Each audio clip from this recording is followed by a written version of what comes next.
हमारे प्रभु यीशु ख्रिस्त के मीठे नाम में आप सबों का हार्दिक स्वागत है। आइए हम आज की पवित्र आराधना आरंभ करते हुए हम गाएं साक्ष्यवाणी गीत संख्या 336। साक्ष्यवाणी गीत संख्या 336।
परमेश्वर पिता और पुत्र और पवित्र आत्मा के नाम से आमीन।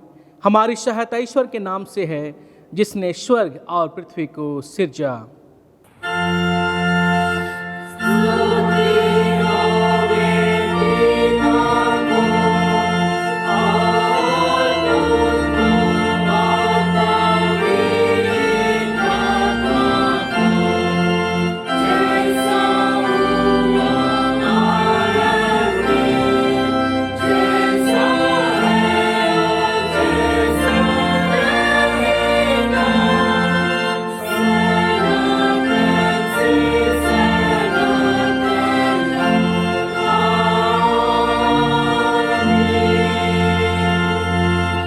हम ईश्वर के सामने अपने पापों को दीनताई से मान लें। हे सर्वशक्तिमान ईश्वर दयालु पिता, हम दीनताई से अपने सब पाप और अपराधों को तेरे सम्मुख मान लेते हैं। तो अपने प्रिय पुत्र हमारे प्रभु यीशु ख्रीस्त के कारण हम पर दया दृष्टि कर और हमारे सब पापों को क्षमा कर। आमीन।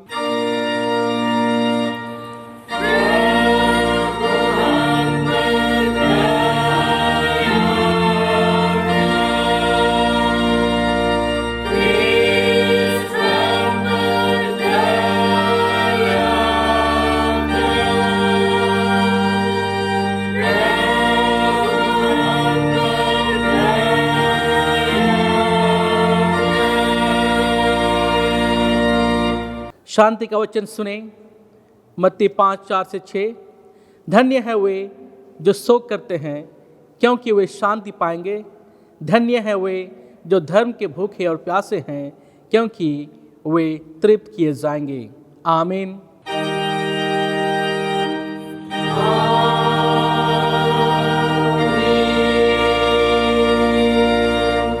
सबसे ऊंचे स्थान में ईश्वर का गुणानुवाद हो।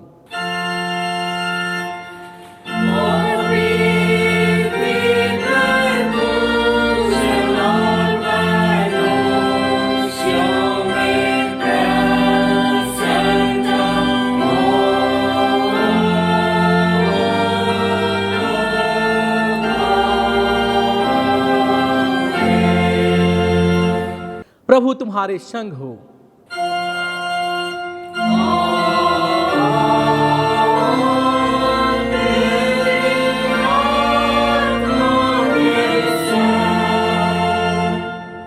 आइए हम प्रार्थना करें।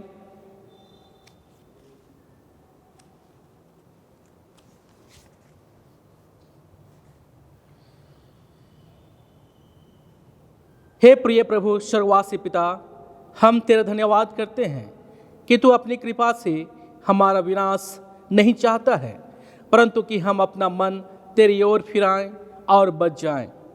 हम तेरी विनती करते हैं, अपना पवित्र आत्मा हमको दे कि वह प्रतिदिन हमारे मनों में सच्चा पश्चाताप उत्पन्न करे, हमारे हृदयों में पाप क्षमा और अनंत जीवन की लालसा जन्मे, और तेरी अपार कृपा को विश्वास में ग्रहण करने और उसमें स्थिर रहने के लिए हमको सामर्थ दे। हर प्रकार की परीक्षा में हमको संभाल, कि जिससे अनुग्रह के द्वारा अंत में परम सुखी हो जाएं, हमारे प्रभु यीशु ख्रीस्त के कारण। आमीन।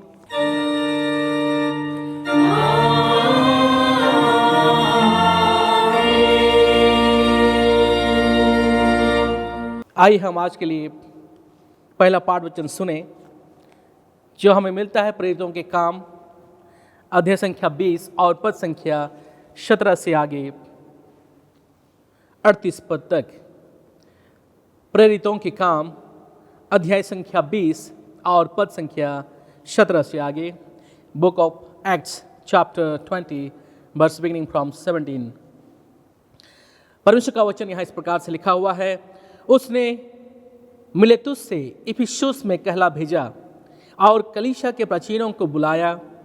जब वे उसके पास आए तो उनसे कहा, तुम जानते हो कि पहले ही दिन से जब मैं आसिया में पहुंचा, मैं हर समय तुम्हारे साथ किस प्रकार रहा, अर्थात बड़ी दीनता से और आंसू बहा बहा कर, और उन परीक्षाओं में जो यहूदियों के षड्यंत्र के कारण मुझ पर आ पड़ी, मैं प्रभु की सेवा करता ही रहा, और जो बातें तुम्हारे लाभ की थीं उनको बताने और लोगों के सामने और घर घर सिखाने से कभी ना झिझका, वरन यहूदियों और यूनानियों के सामने गवाही देता रहा कि परमेश्वर की ओर मन फिराना और हमारे प्रभु यीशु मसीह पर विश्वास करना चाहिए।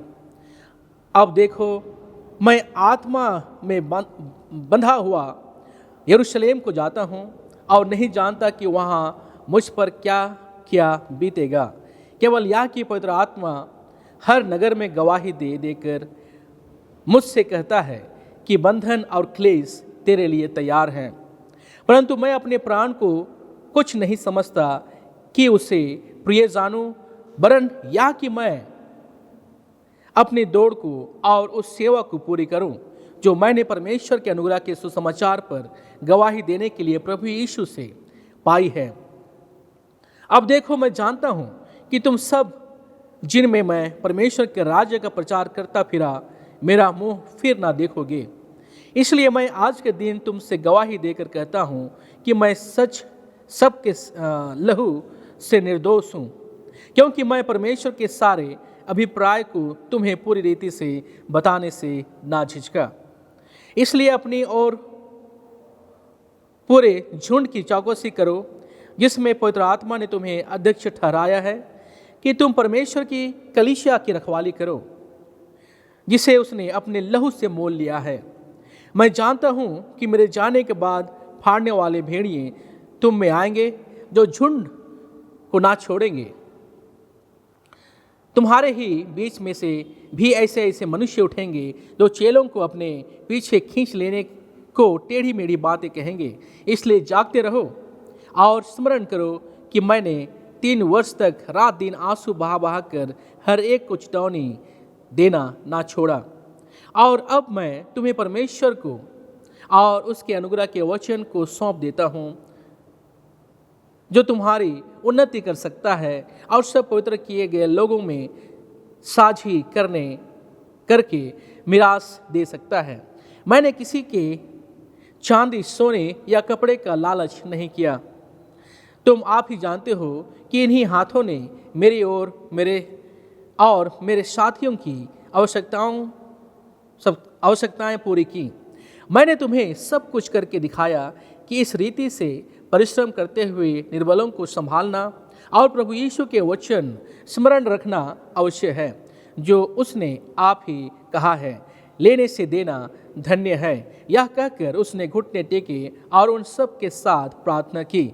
तब वे सब बहुत रोए और पौलुस के गले लिपटकर उसे चूमने लगे।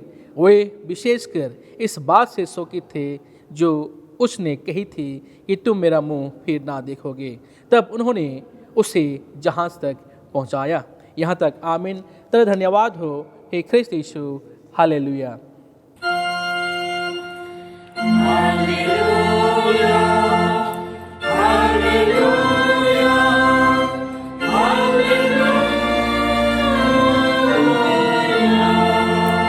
अब हम समस्त क्रिस्तानी कलीसिया के संग अपना महापवित्र विश्वास मान ले के एक साथ यूं कहें, मैं विश्वास करता हूं परमेश्वर पिता पर, जो स्वर्ग और पृथ्वी का सर्वशक्तिमान सृजनहार है, और उसके इकलौते पुत्र अपने प्रभु यीशु ख्रिस्त पर, जो पवित्र आत्मा से गर्भ में आया, कुंवारी मरियम से उत्पन्न हुआ, पंतुस पिलातुस की आज्ञा से दुख उठाया, क्रूस पर चढ़ाया गया, मर गया और गाड़ा गया, पताल में उतरा, तीसरे दिन मृतकों में से जी उठा, स्वर्ग पर चढ़ गया और परमेश्वर सर्वशक्तिमान पिता के दाहिने हाथ बैठा है, जहाँ से वह जीवितों और मृतकों का विचार करने को फिर आएगा। मैं विश्वास करता हूँ पवित्र आत्मा पर, एक ही पवित्र क्रिस्तानी कलीसिया, पवित्रों की संगत पर, पापों की क्षमा दे के जी उठने और अनंत जीवन पर। आमीन।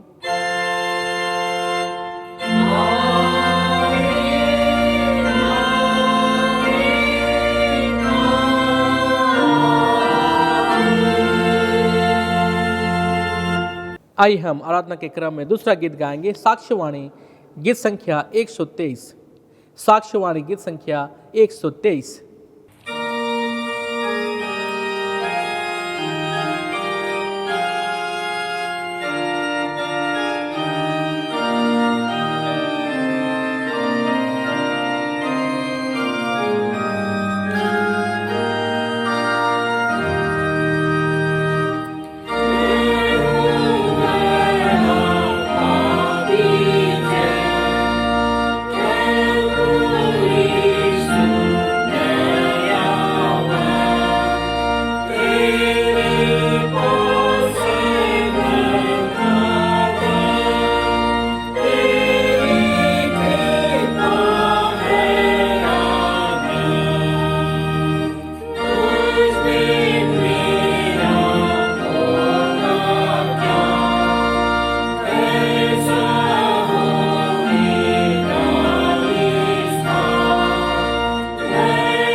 हमारे पिता ईश्वर और प्रभु यीशु ख्रिस्त की ओर से अनुग्रह और शांति बहुत से मिले। आमीन।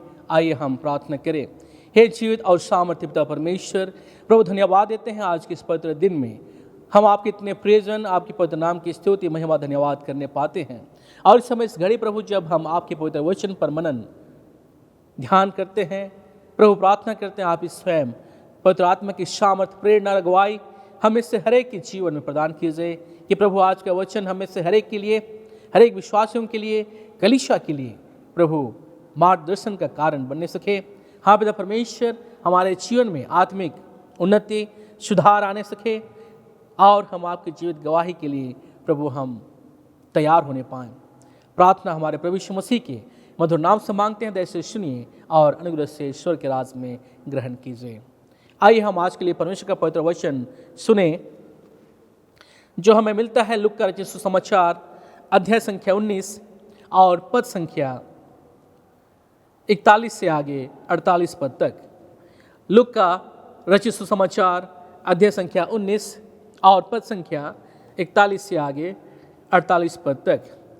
Book of Saint Luke chapter 19 verse beginning from 41।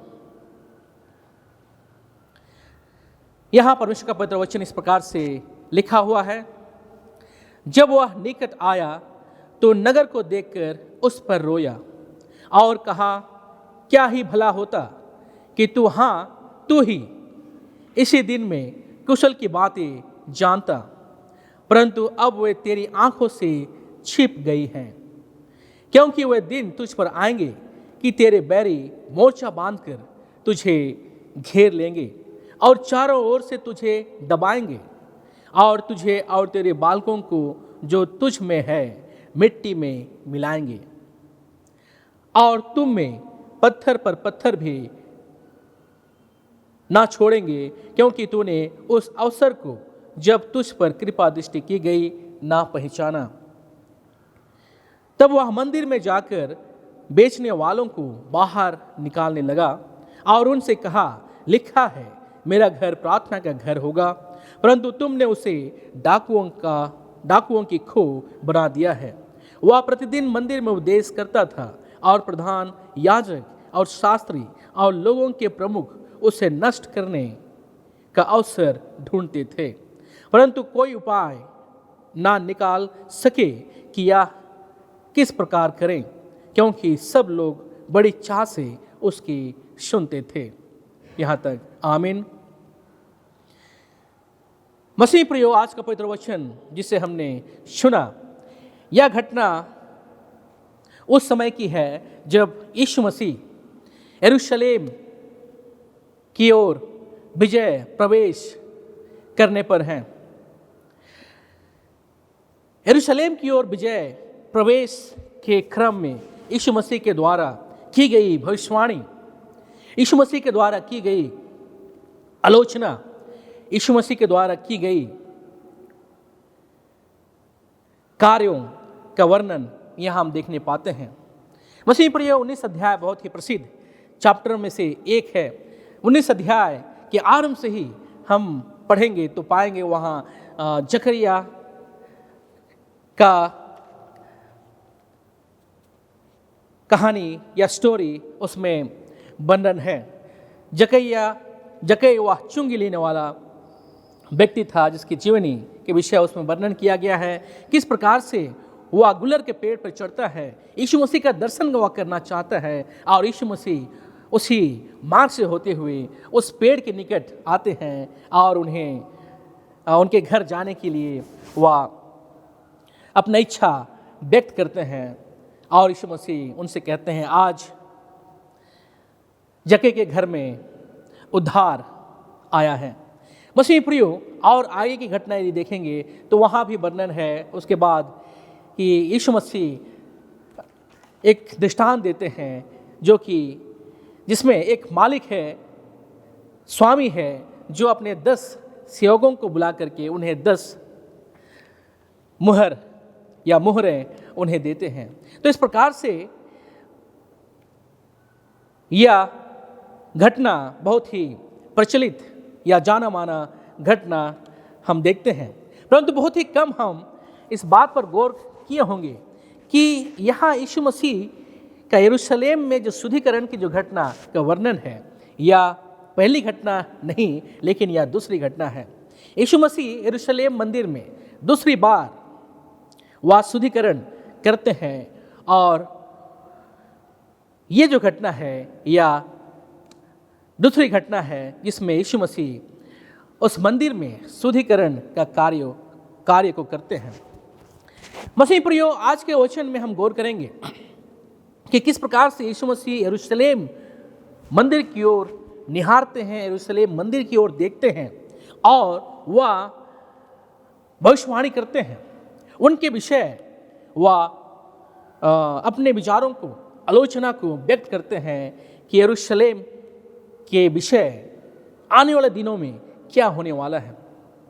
यह प्रकाशन वह प्रकट करते हैं, और उसी प्रकार से जब वह यरूशलेम में प्रवेश करते हैं तो वहाँ बहुत ही आक्रामक रूप से एक प्रकार से क्रांति वहाँ लेकर के आते हैं। वहाँ मंदिर में प्रवेश करते ही जब वह देखते हैं कि यहाँ व्यापारी या बिजनेस की जा रही है तो वह उन्हें बाहर निकालते हैं। तो इस प्रकार से प्रकाशन और रिवॉल्यूशन दोनों बातें हम यीशु मसीह के इस घटना में हम देखने पाते हैं। मसीह प्रियो, और इसलिए मैं आज का संदेश का शीर्षक मैं रखता हूँ revolution and revolution for the renewal of the church. We need revolution and revolution for the renewal of the church. कलीसिया में नवीकरण के लिए हमें प्रकाशन और क्रांति की आवश्यकता है। यीशु मसीह वह थे जो कि वह अपनी सेवकाई के आरंभ से ही वह प्रकाशन को प्रकट किए, परमेश्वर की इच्छा को उनके बीच में प्रस्तुत किए, और उसी के साथ ही वह धार्मिक और सामाजिक क्रांति को भी लेकर के आए। आइए हम आज के वचन या संदेश को 3 विशेष बिंदुओं पर मनन करें। पहली बात है रिट्रीब्यूशन। रिट्रीब्यूशन का मतलब होता है प्रतिकार करना या दंड देना। प्रतिकार करना या दंड देना। आज का वचन 41 पद यदि हम पढ़ेंगे, गौर करेंगे, यीशु मसीह जिन वचनों को यहाँ वर्णन करते हैं वह स्पष्ट है कि यरूशलेम के विषय कौन सी बात घटने वाली है, क्या दंड या सजा उन्हें मिलने वाली है, उस बात की चर्चा यहाँ की गई है। जब यीशु मसीह यरूशलेम मंदिर की ओर देखते हुए वे रोने लगते हैं। यरूशलेम मंदिर की ओर देखते हुए यीशु मसीह क्यों रोते हैं? यीशु मसीह को पूरे बाइबल में, नए नियम में हम 2 ही बार रोते हुए हम देखते हैं। पहली बार जब वह लाजरुस के विषय में उन्हें पता चलता है, वह देखते हैं कि लाजरुस कब्र में मृतक पड़े हुए हैं। वह लाजर की ओर जब यीशु मसीह देखते हैं तो वह रोने लगते हैं। वह यूहन्ना 11 और उसका 35 पद में मिलता है। और यहाँ दूसरा घटना है जहाँ पे यीशु मसीह उस यरूशलेम मंदिर की ओर देखते हुए रोते हैं। इस बात से स्पष्ट है कि यीशु मसीह कितना अधिक लाजर से प्रेम करते थे, और यीशु मसीह कितना अधिक उस यरूशलेम नगर से, उस यरूशलेम वासियों से यीशु मसीह प्रेम करते थे। और यीशु मसीह यहाँ क्यों रोते हैं?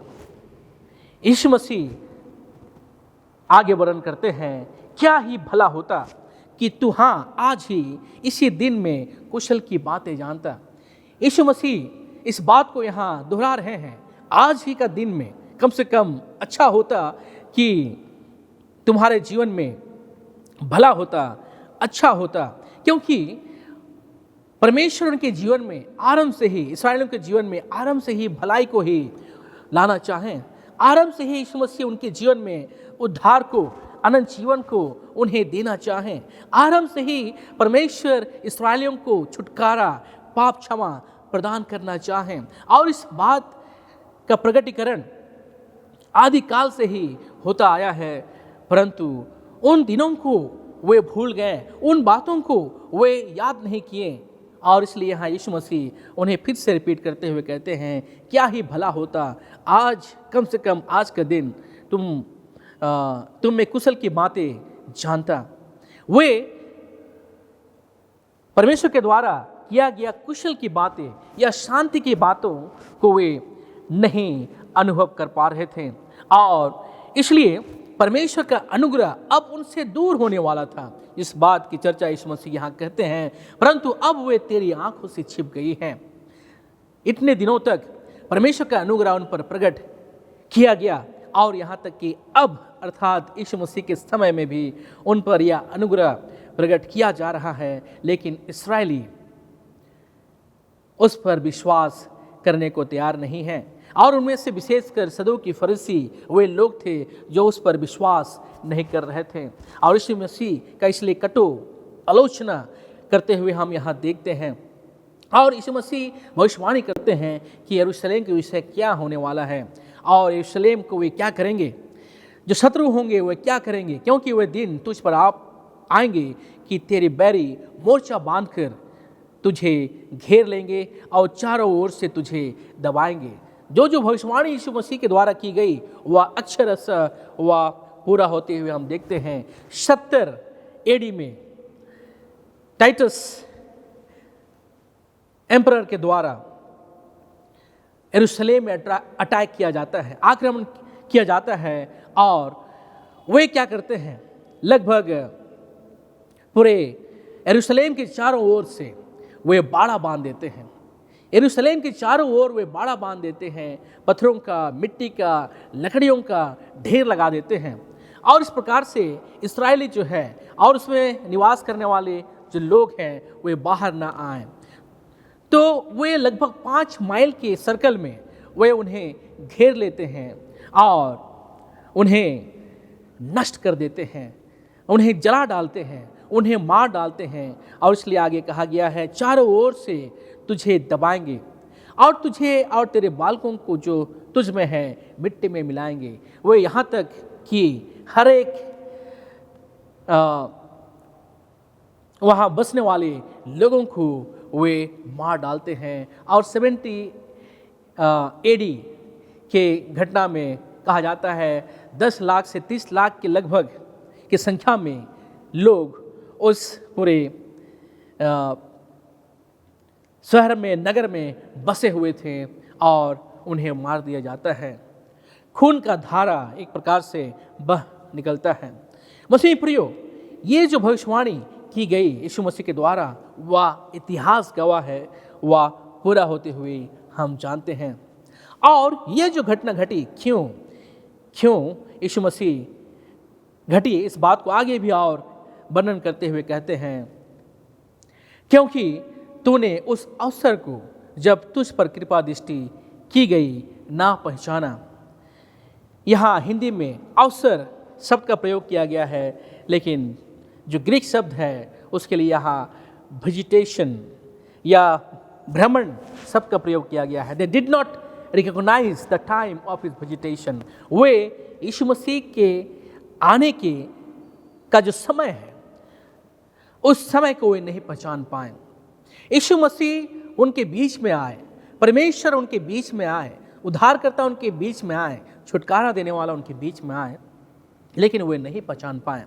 इससे पहले इस्राएलियों के जीवन में भविष्यवक्ताओं के द्वारा परमेश्वर की वाणी, परमेश्वर का अनुग्रह, परमेश्वर का छुटकारा उनके बीच में प्रकट किया गया, लेकिन वे उस अनुग्रह को वे नहीं पहचान पाए। और यहाँ वह समय है जब स्वयं यीशु मसीह, स्वयं परमेश्वर उनके बीच में भ्रमण करते हैं, विजिट करते हैं, लेकिन वे अब उन्हें फिर भी उससे नहीं पहचान पा रहे हैं। मसीह प्रियो, परमेश्वर का भ्रमण या विजिट करना 2 विशेष बातों को दर्शाता है। पहली बात वह परमेश्वर का अनुग्रह को दर्शाता है, दूसरी बात परमेश्वर का न्याय को दर्शाता है। इसलिए परमेश्वर उनके बीच में दंड को लेकर के आते हैं। परमेश्वर बार बार उनके बीच में, इस्राएलियों के बीच में अपना अनुग्रह प्रकट करते रहें, दया प्रकट करते रहें, करुणा प्रकट करते रहें, परंतु उनकी आंखों से ये बातें ओझल हो गई। उन्हें दिखाई नहीं देने लगी। यहाँ तक कि यीशु मसीह को भेजने के बावजूद भी वे परमेश्वर के अनुग्रह को नहीं पहचान पाए और इसलिए उन्हें यह दंड की आज्ञा, रिट्रीब्यूशन का सामना करना पड़ा। दूसरी बात हम देखेंगे रिफॉर्मेशन, संशोधन। रिफॉर्मेशन का संशोधन भी हम ले सकते हैं। मसीह प्रियो, हमने देखा है कि यीशु मसीह किस प्रकार से या आश्चर्य कर्म करने के बाद, भविष्यवाणी करने के बाद यीशु मसीह यहाँ अद्भुत काम करते हैं जो कि उनके स्वभाव से बिल्कुल मेल नहीं खाता। यीशु मसीह को हम दयालु, प्रेमी, अनुग्रहकारी के रूप में देखे हैं, लेकिन यहाँ यीशु मसीह का जो कार्य है बहुत ही आक्रामक है।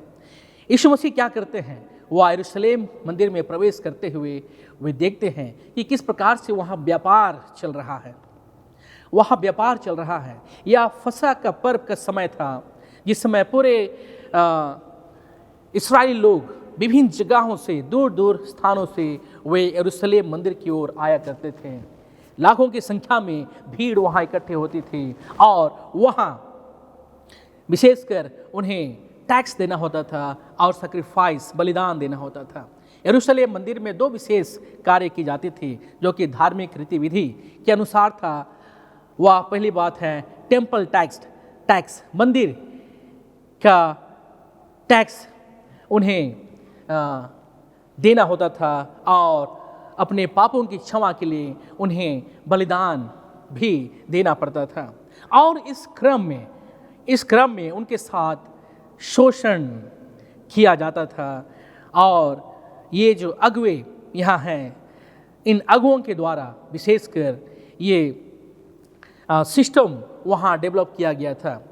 टैक्स देने के लिए, टेम्पल टैक्स देने के लिए उन्हें हाफ शक्ल कहा जाता है, आधा शकल उन्हें उस समय का जो करेंसी उन्हें देना होता था। एग्जैक्ट जो अमाउंट है हाफ शेकल कहा जाता है, उससे उन्हें देना होता था। जो भी कि उस समय और भी करेंसी प्रचलित था, रोमन्स, ग्रीक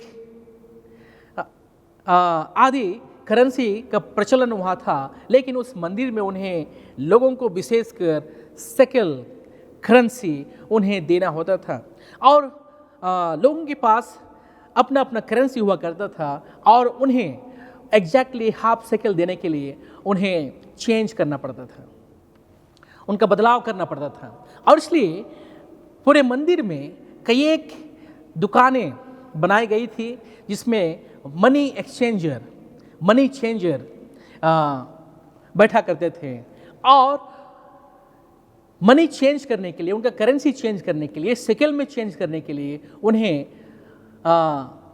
और अधिक उन्हें पैसा या मूल्य चुकाना होता था। तो इस प्रकार से टैक्स के ऊपर में भी उन्हें टैक्स देने के लिए भी और अधिक पैसे खर्च करना पड़ता था। बलिदान करने के लिए, पशु बलि यदि करना है तो उन्हें मंदिर से ही उन्हें खरीदना होता था। वे अपने घर से भी पशु बलि करने के लिए पशु लेकर के आ सकते थे या बाहर से कम दाम में खरीद करके वे लेकर आ सकते थे, परंतु वहाँ के महायाजक जो थे वे उनके लिए इंस्पेक्टर नियुक्त किए थे जो कि देखें कि उन पशुओं में कोई दोष है कि नहीं, कोई दाग है कि नहीं। यदि किसी भी प्रकार का दोष या दाग उसमें दिखता था तो वह अशुद्ध माना जाता था और उस पशु को वे बलिदान करने के लिए नहीं दे सकते थे। तो इसलिए लोगों को मजबूरन मंदिर से पशुओं को खरीदना होता था और अधिक दाम में उन्हें खरीदना पड़ता था और गरीबों के लिए यह बहुत ही कठिन था। उसी प्रकार से कपोत का भी लेन देन हुआ करता था, उन्हें कपोत का भी बलिदान करना होता था, उन्हें मंदिर में ही खरीदना पड़ता था जो कि उन्हें अधिक दाम से उन्हें खरीदना पड़ता था। तो इस प्रकार से पूरे वहाँ की जो व्यवस्था थी वह एक प्रकार से चोरी डकैती की व्यवस्था को हम देख सकते हैं। कहा जाता है कि वहाँ के जितने भी दुकानें थे, जितने भी मनी एक्सचेंजर शॉप्स थे और भी पशु बलि से संबंधित दुकानें थे, वह महायाजक के अधीन में हुआ करता था। कहा जाता है कि उस समय के जो महायाजक कैफा, उनका जो ससुर था हन्ना, उनके नाम में वे सभी दुकानें थे। तो हम समझ सकते हैं कि उस समय के महायाजक और उस समय के जो धनी व्यक्ति जो थे, उनके बीच में एक प्रकार से बिजनेस का संबंध था। वे मिल करके वे लोगों का शोषण कर रहे थे। तो इस प्रकार से यीशु मसीह इन बातों को देखें, जाने और यीशु मसीह आक्रामक रूप से क्रोधित होते हुए वह उन्हें बाहर खदेड़ निकालते हैं। मसीह प्रियो, यह यीशु मसीह का बहुत ही आक्रामक रूप हम देखते हैं और यह तो एक प्रकार से परिवर्तन की दिशा में यीशु मसीह का यह कार्य होता है।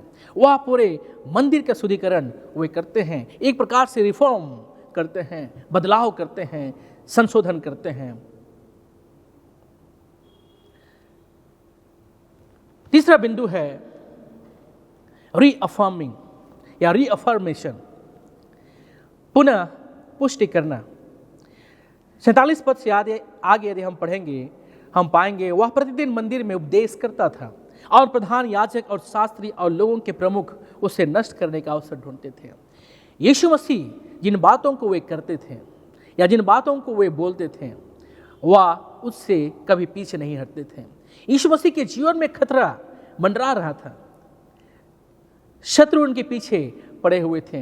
ये महायाजक, याजक, सदूकी, फरीसी और उस समय के धनी लोग, रिच मैन जो थे, वे यीशु मसीह के पीछे पड़े थे, क्योंकि यीशु मसीह उस समय की जो अन्याय की जो बातें थी, उन अन्याय के विरोध में यीशु मसीह उठ खड़े हुए थे। उन लोगों को यीशु मसीह चैलेंज दे रहे थे, चुनौती दे रहे थे अपनी शिक्षाओं के माध्यम से। लगातार यीशु मसीह अपनी बातों को रीअफर्म, पुनः पुष्टि उनके बीच में कर रहे थे। मसीह प्रियो, पुराने नियम की जितने भी न्याय की बातें हैं, धार्मिकता की बातें हैं, उन तमाम बातों को यीशु मसीह यहाँ फिर से अपनी शिक्षाओं के माध्यम से यहाँ प्रकट करते हैं। यदि हम यीशु मसीह के द्वारा किया गया इन कार्यों का मूल्यांकन करें तो आज कलीसिया उसी तुलना में गिना जाता है। आज कलीसिया के लिए क्रिटिसिज्म की बात है, आज कलीसिया के लिए चुनौती की बात है, आज कलीसिया के लिए संदेश है कि क्या परमेश्वर का भ्रमण या विजिट को हम बार बार इनकार करते हैं? क्या परमेश्वर की जो बुलाहट है, क्या परमेश्वर का अनुग्रह, दया, पाप क्षमा को हम बार बार इनकार करते हैं? और यदि हम परमेश्वर की बातों की अनसुनी करते हैं तो मसीह प्रियो, रिट्रीब्यूशन या दंड हमारे लिए निश्चित है। यहाँ यीशु मसीह सेकंड टाइम वह यरूशलेम मंदिर में शुद्धिकरण किए। हम विश्वास करते हैं यीशु मसीह का दूसरा आगमन आने वाला है और यह दूसरा आगमन जो होगा वह न्याय का समय होगा। परमेश्वर न्यायी बन करके, राजा बन करके वह दंड देने के लिए, न्याय करने के लिए वो आएंगे।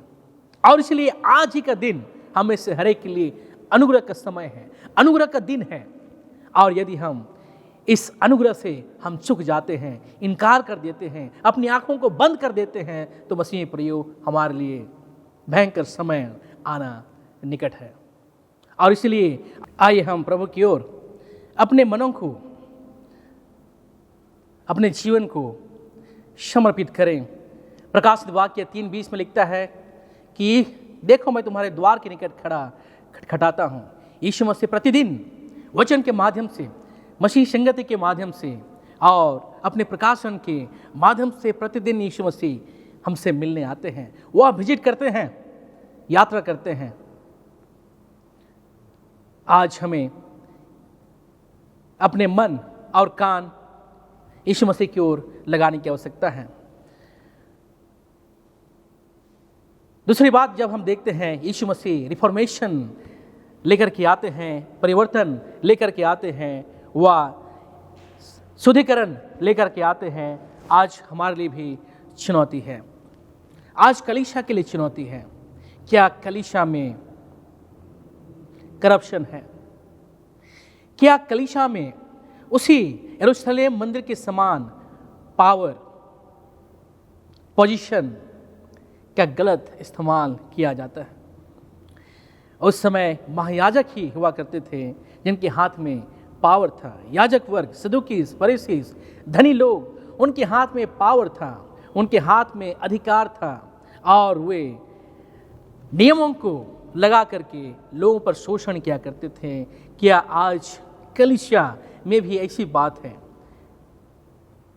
मैं नहीं कहता कि कलीसिया में ऐसी बात है, लेकिन आज हमें अवलोकन करने की आवश्यकता है कि क्या आज हमारे कलीसिया में ऐसी बात है कि हम पावर, पोजीशन, मनी का गलत इस्तेमाल करते हैं? तो मसीह प्रियो, आज हमारे लिए चुनौती है। आज हमारे लिए चुनौती है। यीशु मसीह उन गरीबों के लिए वह आवाज बन गए। यीशु मसीह न्याय के लिए, धार्मिकता के लिए यीशु मसीह लड़ने को तैयार हो गए। यीशु मसीह उस समाज के, धार्मिक हो या सामाजिक जो ढांचा है, उसको चैलेंज करते हैं। Jesus became the voice for the voiceless. Jesus fought for the justice and righteousness. Jesus challenged the unjust structure of the time. मसीह प्रियो, यीशु मसीह इस प्रकार का रिफॉर्म, परिवर्तन को लेकर के आए और इसलिए आज हमें फिर से यीशु मसीह के कार्यों को रीअफर्म करने की आवश्यकता है, पुनः पुष्टि करने की आवश्यकता है। क्या आज हम तैयार हैं? हमारे कलीसिया में, समाज में, राष्ट्र में यदि ऐसी बात है तो क्या हम प्रोफेटिक वॉइस हम दे सकते हैं? क्या हम चैलेंज कर सकते हैं जो भी सामाजिक, धार्मिक अन्याय है उसके विरोध में? क्या हम खड़े हो सकते हैं? हम लूथरन होकर के हम अपने आप को प्राउड फील करते हैं कि हम लूथरन हैं। क्यों? क्योंकि मार्टिन लूथर ने भी न्याय के लिए, जस्टिस के लिए उन्होंने खड़ा हुआ। हमने 500 वर्षीय रिफॉर्मेशन जुबली सेलिब्रेट हमने किया, बड़ी धूमधाम से विभिन्न जगहों में यह सेलिब्रेशन की गई। हम किन बातों को याद करते हैं? हम उस समय के डार्क एज जिसे कहा जाता है, 15वीं शताब्दी के समय, ये समय कि कलीसिया में अन्याय, शोषण किया जा रहा था, लोगों को गलत सिद्धांतों से भ्रमित किया जा रहा था। पाप क्षमा पत्र, सेल ऑफ इंडल्जेंस उस समय प्रचलित था कि यदि आप मर जाते हैं तो भी आपको पाप क्षमा किया जा सकता है, आपको केवल पैसे देने की आवश्यकता है। मसीह प्रियो, इस अन्याय के विरोध में मार्टिन लूथर खड़े हुए और जर्मनी के विटेनबर्ग चर्च में 95 थीसिस उन्होंने टांग दिए। उसमें उन्होंने जितने भी धार्मिक अन्याय हैं और सैद्धांतिक भ्रांतियां हैं, उन बातों की चर्चा उस 95 थीसिस में की है। आज हमारे लिए भी चुनौती है। मार्टिन लूथर को कई एक बातों का सामना करना पड़ा, चुनौतियों का सामना करना पड़ा। उनका जान का भी खतरा उन पर मंडराने लगा और पूरे अधिकारी वर्ग उनके विरोध में हो गए, उन्हें एक्सकम्युनिकेट कर दिया गया। लेकिन मार्टिन लूथर का स्टेटमेंट था, हियर आई स्टैंड, मैं अपने बातों पर अडिग हूं। मसीह प्रियो, सच्चाई पर अडिग हूं। यदि आज हम मसीह है, we have to reaffirm our faith. हमें अपने विश्वास को फिर से पुष्टि करने की आवश्यकता है। मसीह की शिक्षाओं को फिर से पुनः पुष्टि करने की आवश्यकता है। कलीसिया में यदि हमें बदलाव लाना है तो हमें प्रभु के वचन के अनुसार आज हमें रिफॉर्म लाने की आवश्यकता है, संशोधन लाने की आवश्यकता है। आइए हम अपने जीवन को फिर से प्रभु के हाथ में समर्पित करें और प्रभु के समान हम भी चुनौतियों का सामना करें और हम भी चैलेंज करें। यदि कलीसिया में, समाज में, देश में अन्याय की बातें हैं तो हम सच्चाई के लिए खड़े हों, हम अपनी आवाज़ उठाएं और प्रभु की महिमा करें। प्रभु हमें इस वचन के माध्यम से बहुत अच्छे आशीष प्रदान करें। आमीन। आइए हम प्रार्थना करें। ये जीवित और सामर्थ्य पिता परमेश्वर, प्रभु धन्यवाद देते हैं आपकी अगुवाई के लिए, आशीष के लिए और आशीष पवित्र वचन के लिए धन्यवाद देते हैं। प्रभु आपने अद्भुत रीति से यरूशलेम की मंदिर में प्रवेश करते हुए अद्भुत कार्य किए और वह कार्य किए जो कि प्रभु धार्मिक और सामाजिक परिवर्तन को लेकर के आया। आज हमारे लिए भी चुनौती है, कलीसिया होकर के, समाज होकर के, राष्ट्र होकर के। प्रभु आज हमें यह सामर्थ्य प्रदान कीजिए कि हम समाज में, कलीसिया में, राष्ट्र में हम परिवर्तन को ला सकें, शुद्धिकरण को ला सकें, आपके न्याय और धार्मिकता की स्थापना में प्रभु हम अपना योगदान हम देने पाएँ। यह हमारे दिन तक की प्रार्थना हमारे प्रभु यीशु मसीह के मधुर नाम से मांगते हैं। दया से सुनिए और अनुग्रह से ईश्वर के राज में ग्रहण कीजिए और ईश्वर की शांति जो समस्त ज्ञान से ऊर्ध्व है मसीह यीशु में प्रत्येक के मन और हृदय की रक्षा करे अब से सदा लो। आमीन।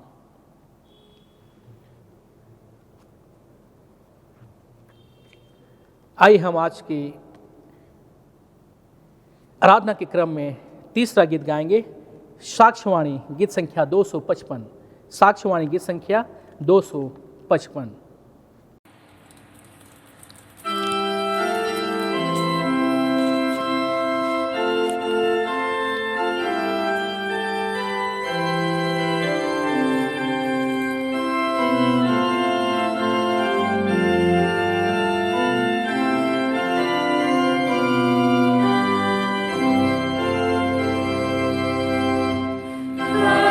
सुने वाला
आइए हम प्रार्थना करें।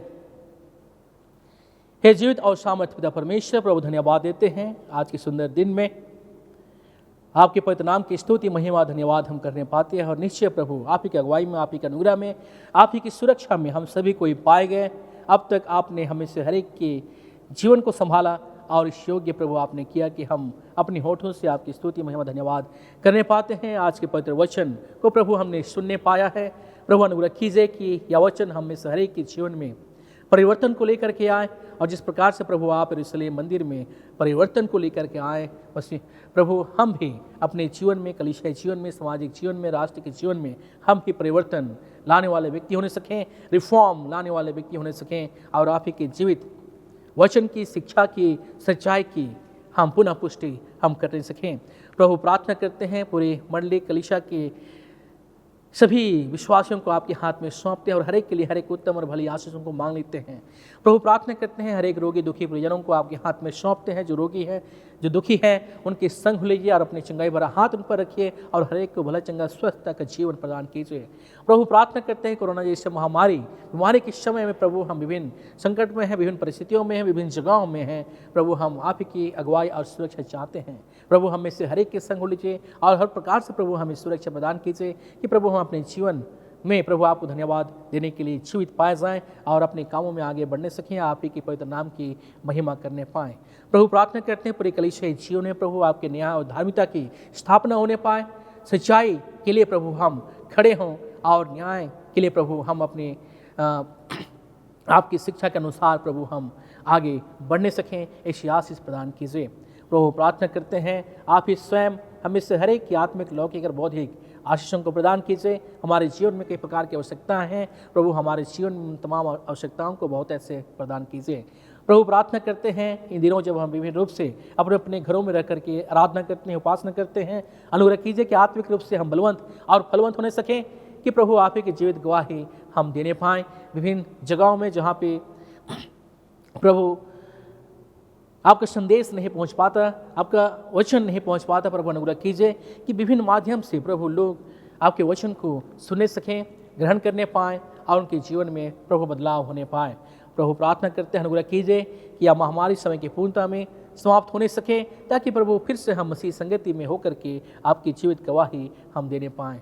प्रभु प्रार्थना करते हैं आप इस स्वयं हमें से हर एक के जीवन में अगुवाई कीजिए, कलीसिया की हर एक बातों में प्रभु अगुवाई कीजिए, हर एक संकट में आप इस स्वयं संभालिए। प्रार्थना करते हैं इन दिनों जब कलीसिया में प्रभु आर्थिक और आत्मिक रूप से कई प्रकार की समस्या हैं, चुनौतियां हैं, सेवकाई से संबंधित कई प्रकार की चुनौतियां हैं, ऐसे परिस्थिति हैं। प्रभु हमारे लिए मार्ग निकालिए कि प्रभु हम आपकी सेवा में प्रभु हम आगे बढ़ने सकें। पिता परमेश्वर हर एक बातों को आपके हाथ में समर्पित करते हैं और ये हमारे दिन तक की प्रार्थना हमारे प्रभु यीशु मसीह के मधुर नाम से मांगते हैं। ऐसे सुनिए और अनुग्रह से ईश्वर के राज में ग्रहण कीजिए। हम प्रभु की प्रार्थना एक साथ कहें। हे हमारे पिता, तू जो स्वर्ग में है, तेरा नाम पवित्र किया जाए, तेरा राज आए, तेरी इच्छा जैसे स्वर्ग में से इस पृथ्वी पर भी पूरी हो। हमारे प्रतिदिन की रोटी आज हमको दे और हमारे अपराधों को हमें क्षमा कर, जैसे हम भी अपने अपराधियों को क्षमा करते हैं, और उनको परीक्षा में मत डाल, परंतु बुराई से छुड़ा, क्योंकि राज और पराक्रम और महत्व सदा तेरी हैं। आमीन।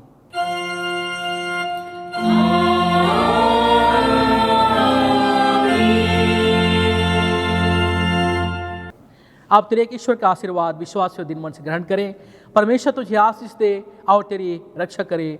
परमेश्वर अपना मुख तुझ पर प्रकाश करे और तुझ पर अनुग्रह करे। परमेश्वर अपना मुख तुझ पर प्रकाश करे और तुझे कुशल देवे। आमीन।